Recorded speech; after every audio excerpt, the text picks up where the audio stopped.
Doctor Nishikant एकलारे. मी DM neurologist आहे, neuro physician. गेल्या 6 वर्षापासून नांदेडमध्ये प्रॅक्टिस करतो. इथे बोरगोन फॅक्टरी एरियामध्ये एकलारे सुपर स्पेशालिटी हॉस्पिटल हे माझे स्वतःचे हॉस्पिटल आहे. तर आज मी इपिलेप्सी म्हणजेच मिरगी किंवा फिट्स येणे या विषयावर तुमच्याशी काही संवाद साधू इच्छितो. की मिरगी किंवा फिट्स येणे हे बऱ्याच लोकांना माहिती असतं की हा मेंदूचा आजार आहे. बऱ्याच जणांना असं वाटतं की ते काहीतरी करणी केलेली आहे किंवा बाहेरचं काहीतरी आहे. अंधश्रद्धा बऱ्याचशा असतात. मग ते धागे दोरे बांधायला घेऊन जातात, कुठे मंदिरात घेऊन जातात.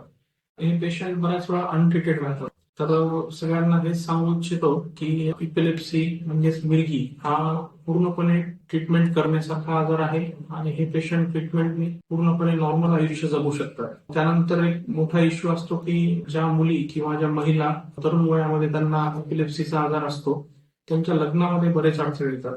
त्यांना पण सांगू इच्छितो की एकतर आजार लपवू नका आणि प्रॉपर तुम्ही काउन्सिलिंग करून तुम्ही लग्न पण करू शकता. त्याच्यानंतर त्या सक्सेसफुली प्रेग्नेंट होतात आणि त्या नॉर्मल आयुष्य जगू शकतात.